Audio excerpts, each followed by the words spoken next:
Hey guys, it's me, EODGamer here, and this video is actually quite a well-requested one by you guys after seeing the previous one where we compared Lingsha and Topaz and Nambi. Today we want to compare two more similar characters and very similar in fact in terms of the teams that they play into as well. We have Aventurine as well as Lingsha. One is touted as one of the best sustains of all time right now in Honkai Star Rail, and one is of course a newcomer trying to bash into the pool of the 4 limited 5-star sustains with heavy competition from the likes of even a 4-star character as well. So let's go ahead and talk about it. First things first, I want to mention to you about current value. This is probably the category that is most relevant right now because it's talking about, as of time of recording, what are their game states, who offers you more value for the amount of gems that you're pulling in case you're pulling any of them immediately and want to know which one gives you more value.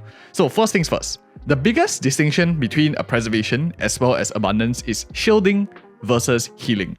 The biggest advantage that shielders have over abundance characters is their effective max HP increase by slapping that shield.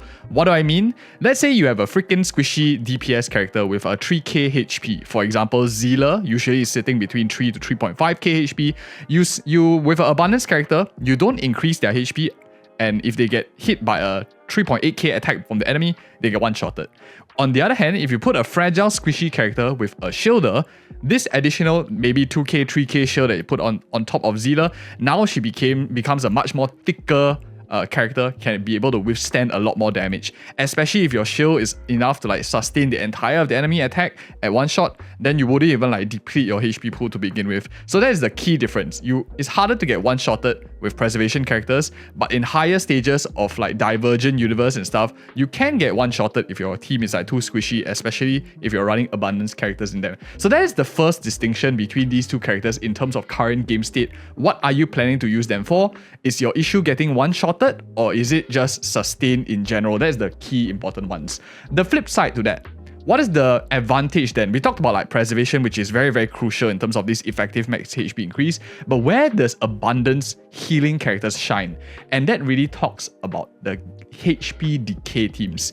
Characters, for example, like Arlen, for example, like Jingliu, who basically sap their own life or the life of the entire team, you will find it very tricky to run with a character like Aventurine, especially Jingliu, for example. Your whole team will be at red HP even though they have this massive thick shield. So even though you have a max HP increase, the effective max HP increase is barely anything because they'll be at 10 HP or something. So you have to rely completely on the shield. So it's a bit trickier to run with HP decay teams compared to Aventurine. But granted, right now in the game state, not too much HP sapping characters are very meta right now that can't sustain themselves somewhat.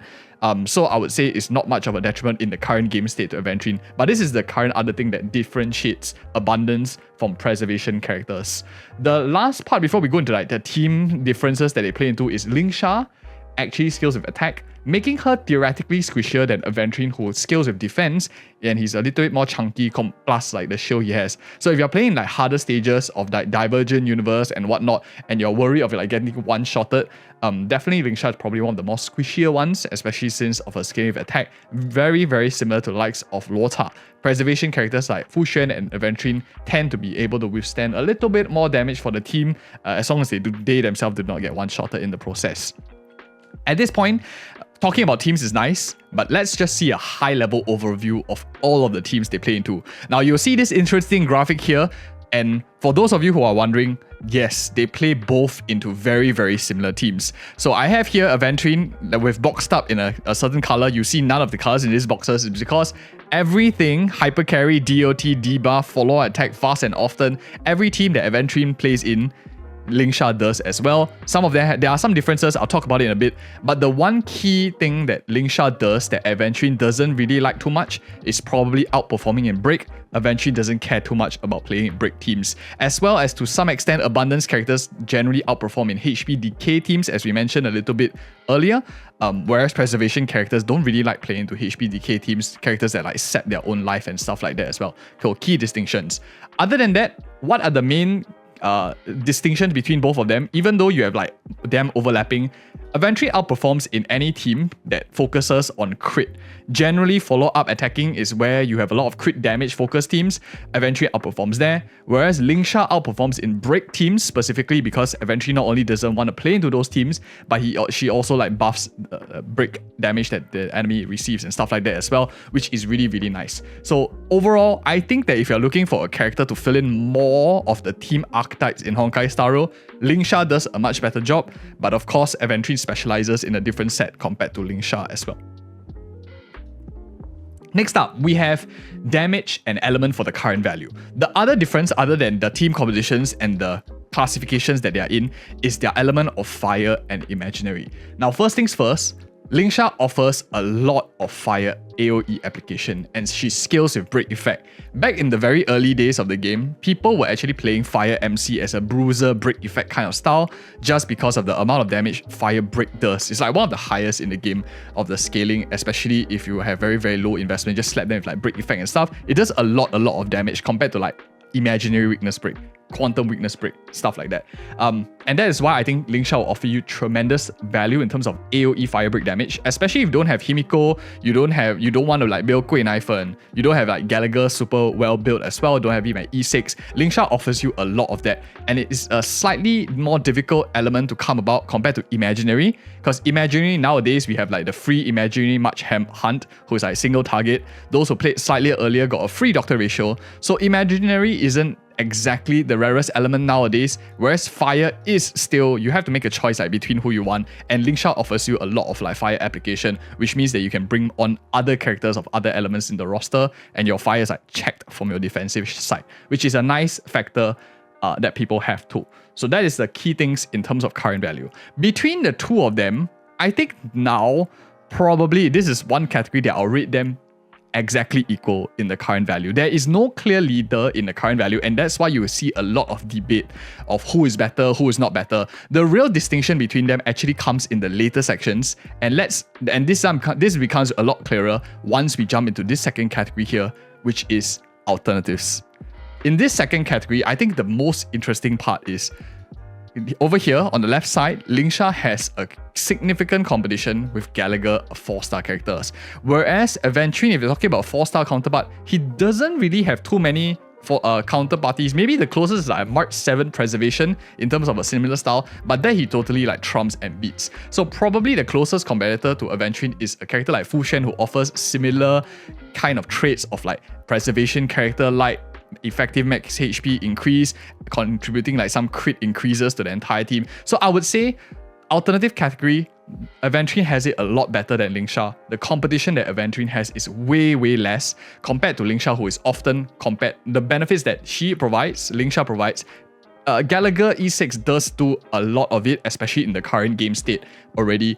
Of course, more details on these characters, if you want specifically on these two, let me know in the comments below. I can do it on another video. Specifically talking about these two, I think in this alternatives category, I would have to give typing wise, like in terms of what they do, Aventurine probably has like fewer alternatives in the current game state as well. If you're talking about elemental differences, probably I would say Aventurine is way more common, but Aventurine is you use him both for damage as well as for his coverage of what he provides the team. Whereas you don't really care about like the fire break damage too much when you're pulling for Lingsha. You're more or less like concerned in supportive characters, at least in terms of what they do to the rest of the team, how do they sustain them and stuff like that. So I would give this category alternatives. The first category that has an advantage to Aventurine, just simply a little bit rarer right now if you're talking about current game state. And I keep stressing the word current game state. Why? Is because things move fast in especially turn-based gacha games like Honkai Star Rail.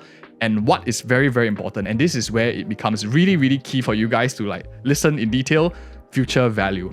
Things change very quickly, generally across the board. Sustains have a pretty good history, good runway, as seen in like characters, for example, like Fucc, who has been around for a very, very long time already and has held her value very well across the period of time. Even characters that are like the first ever limited sustain being released in like 1.1, Luota, he is still relatively decent nowadays. So you can't really make like a bad choice moving forward for sustained characters because they all tend to do decently well, especially for the limited abundance or preservation characters. So you are in good hands no matter which one you pick. That's the first reassuring factor. But there is a key difference. So even though they are both good, I think the biggest advantage in terms of future value that Lingsha has is the access to a potential summon meta.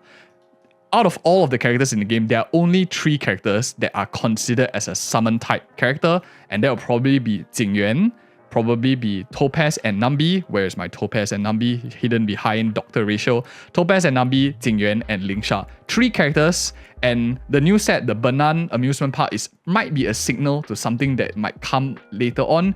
Meta changes definitely will happen, and these are like just some early signs of the transition. Hoyoverse likes to do this a little bit at a time and not just smack us with an insane change straight away. So huge advantage, some access to summon meta in future. If you are a strong believer that meta will change and you are thinking that the next one to come is a summon based meta because of the Banan set dropping early signs, then I think that is a very, very key factor of deciding one between the other. The next thing that Lingsha has over Aventurine is a 5-star Herta Shop Abundance Light Cone for free-to-play characters. Free-to-play players who just like looking to play with like a 5-star free one from the Herta shop. The preservation one for Aventurine is not too great. The free one, no one actually uses that on him anyway. There are way better options. Lingsha has a lot of free-to-play options, as we'll talk about later, but the key advantage that I think Abundance has in future is eventually we will get Abundance 5-star free light cone, and most light cones generally are quite usable on most characters, unless of course they are like purely effect rest scaling, such as Perfect Timing, the one that Lota on it, the 4-star light cone, which not many people appreciate. But still, I think it could be an interesting angle for Lingsha in future, and it is one of the other upsides. The last upside, and it also goes to Abundance unit in future, is definitely a relatively indifferent position of where she is on the team. Compared to characters like Aventurine, who generally either want to be played in a certain location, be it at a side because they draw aggro, you don't want it like splashing on your DPS, or being played in position 2 or 3 such that they take splash damage and they funnel the energy both on their left and right of their roster. For example, maybe you have a squishy DPS like this and you have another like debuffer over here. So you aggro draw to Aventurine, they splash, he shields both of them, but you funnel the energy to 2 of them. So these kind of characters generally are a little bit more position, they care a bit more about position in the order, whereas Abundance characters, because they do not mess with aggro at all, they don't care whether they're on the left or right or center, position 1, 2, 3 or 4, and they are very position indifferent. If you believe that Lushaka, Sunken Seas, is also a signal of position-based play by Hoyoverse, this is another thing, a very small thing, that's why I put it towards the end of this section over here, that might give the advantage to a character like Lingsha if you think that position-based gameplay might come about in future based on the 2 new sets that we are seeing as early signals. So we talked about early signals. In this category, let's wrap up future value. The one that I think wins in terms of upside potential is Lingsha.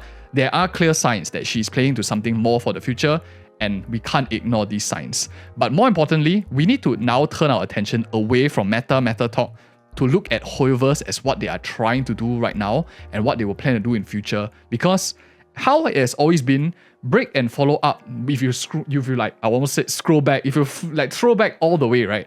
Back in the days of like Jing Liu as well as Imbibitor Lune meta, there were no such thing as break and follow up meta back then. There were a little bit of follow up traces from Jingyuan, but it wasn't anything as big as it is today.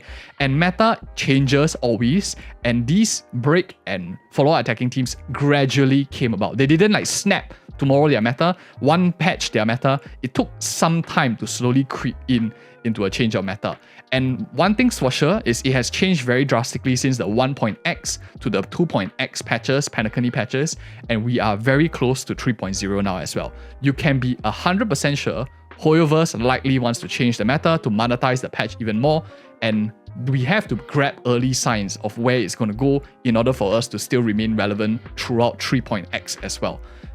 One of the key things that, of course, at this point, after talking about like 3.0, which slightly favors, of course, characters like newer characters in general, Aventurine does have upside for IPC lore line. So far, the IPC characters generally have some sort of like follow-up attacking their kit and decently work well with each other, especially Topaz and Nambi and Aventurine. But if more and more of them come about, we have maybe like different characters synergizing each other.